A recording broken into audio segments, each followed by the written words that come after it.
네, 아무것도 모르는 신입 시절은 누구에게나 있죠. 저 또한 아무것도 모르고 조언해주는 사람 없이 졸업과 취업을 하게 되었습니다. 취업을 했다는 기쁨도 잠시 저에겐 큰 시련이 찾아오게 되는데요. 어떤 시련이 왔고 그걸 어떻게 해결하게 되었을까요? 오늘 영상 끝까지 보시고 저와 같은 시행착오를 겪지 마시기 바랍니다. 네, 졸업을 앞두고 취업을 위해 여러 회사에 지원하게 되었습니다.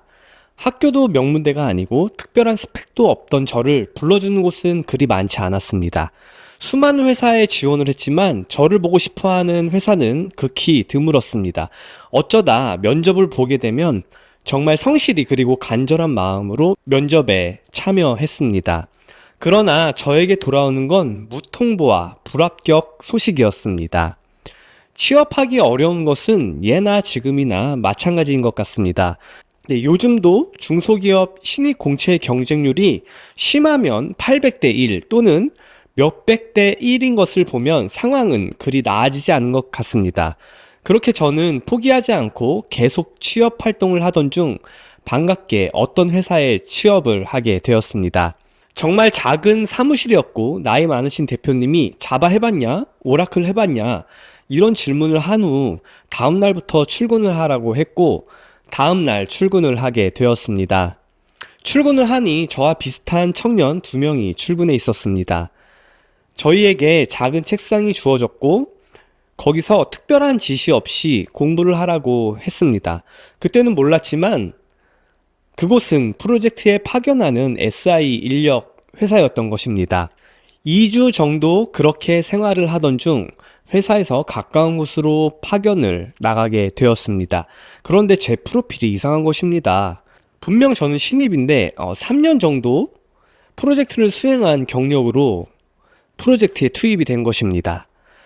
회사에서도 대충 해봤다고 하고 프로젝트를 수행하라는 지시를 받았고 저는 원치 않는 거짓말을 하며 프로젝트를 진행하였습니다. 하지만 제 경력이 진실이 아님은 금방 들통이 나게 되었습니다. 프로젝트에서는 사람을 키우는 것이 아닌 바로 일할 수 있는 사람을 원했기 때문이죠.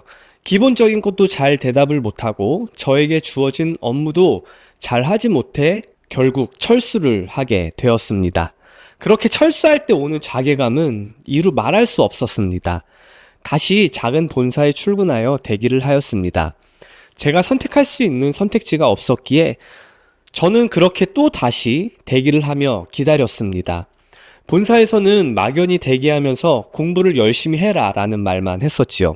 특강식으로 프로젝트를 하고 있는 어떤 선배를 불러와 교육을 받았지만 그 교육의 퀄리티는 정말 형편없었고 특별한 도움이 되지 않은 채 또 다시 다른 프로젝트에 투입이 되었습니다. 네, 프로젝트에 3년 이상의 경력자로 투입이 되어 여러 가지 업무 인수인계가 시작되었지만 그 인수인계 업무를 따라갈 수 없었습니다. 인수인계 과정에서 실력이 결국 또 들통나고 결국 또다시 철수하는 수모를 겪게 되었습니다. 나는 당당하게 신입인 것을 말하고 하나하나 배우고 싶었는데 또 다시 자괴감을 느끼며 철수할 수밖에 없었습니다. 저는 고민 끝에 회사를 그만두고 제가 부족한 부분을 보충하기로 마음 먹었습니다. 프로젝트에 나가보니 내가 모르고 부족한 부분을 알게 되었습니다. 네, 그래서 제가 선택한 것은 국비 지원으로 자바 웹 개발자 6개월 과정을 등록하게 되었습니다. 정말 독한 마음을 품고 열심히 하자고 생각했습니다. 현실은 정말 냉정하며 실력이 없으면 이 사회에서 도태될 수밖에 없는 걸 몸소 깨닫고 나니 하루하루가 소중하고 배움에 대한 열망으로 가득 찼습니다. 수업을 시작하니 20명 정도 되는 친구들이 있었고 나이도 제각각, 사는 곳도 제각각, 전공도 모두 다르고 소수의 사람들만 컴퓨터 전공자였습니다. 처음에는 누구나 열심히 하지만 시간이 지날수록 열심히 하는 사람과 그냥 놀러 다니는 사람이 구분되기 시작했습니다. 네, 그렇게 시간은 흘러 어느덧 기본적인 이론은 전부 배우고 팀으로 프로젝트를 수행하게 되었습니다. DB를 설계하고 화면을 설계하고 여러 명이 개발하는 것을 소스로 통합하고 배포까지 문제의 연속이었지만 그래도 우리 팀은 마지막 프로젝트까지 성공적으로 마쳤습니다. 인생을 살면서 처음으로 몰입이란 것을 해본 것 같습니다. 수업이 끝나고 집에 가서도 코딩에 몰입했기 때문이죠. 정말 시간이 가는 줄 모르고 어떠한 잡념도 떠오르지 않고 오직 그 문제를 해결하기 위해 집중했던 그 시간은 참으로 귀한 시간이었습니다. 네, 여러분들도 전공자나 비전공자 분이고 취업을 준비하신다면 국비지원 과정을 수료해 보시는 것도 괜찮은 방법인 것 같습니다. 네, 물론 국비지원 과정을 수료한다고 다 취업이 되지는 않습니다. 그냥 단순히 저 과정을 들으면 취업해 주겠지라고 생각한다면 그렇게 생각하는 사람이 잘못된 것이라고 생각합니다.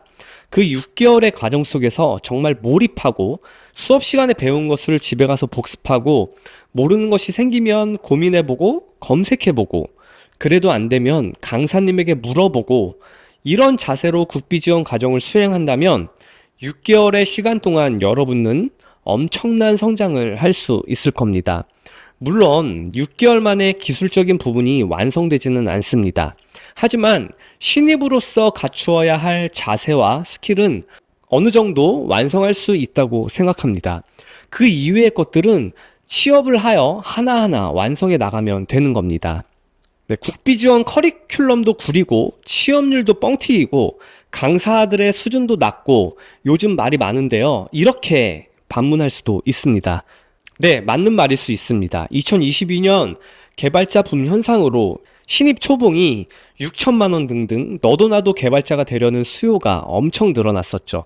아마 국비지원 학원은 그 수요를 감당하기 위해 수많은 클래스를 열었을 것이고 그 클래스를 이끌 강사님도 많이 모집했을 겁니다. 그러다 보니 검증되지 못한 강사분들도 있었을 겁니다. 그러나 모든 것이 완벽한 환경은 없습니다. 모든 문제를 외부 탓으로 돌리기보다는 나에게서 그 문제를 찾아야 하며 개발자 붐이라고 해서 그리고 연봉을 많이 준다고 해서 개발자를 준비하기보다는 정말 프로그래밍을 통해 재미를 느끼고 수많은 업무를 효율적으로 자동화시키는 것을 즐겨야 개발자로 살아남을 수 있을 겁니다. 네, 이렇게 저의 과거를 다시 생각해 보니 그때나 지금이나 취업하기 어려운 것은 마찬가지인 것 같습니다. 인생에 있어서 취업 준비하는 시기에 정말 한 번쯤은 몰두해 보셨으면 좋겠습니다. 수많은 친구들이 같은 클래스에서 공부했지만 정작 개발자로 취업한 친구들은 손에 꼽을 정도로 소수였습니다. 요즘은 유튜브나 챗 GTP의 발전으로 내가 궁금한 것들을 정말 쉽고 빠르게 해결할 수 있기에 공부하기에 더욱 유리해진 것은 사실입니다. 그 힘든 시기를 조금만 버티고 넘긴다면 또 개발자의 삶이 제가 생각하기에는 그렇게 팍팍하지는 않고 보상 또한 높다고 생각합니다. 네, 오늘 제가 준비한 영상은 여기까지고요. 당신의 인생을 응원하겠습니다. 감사합니다.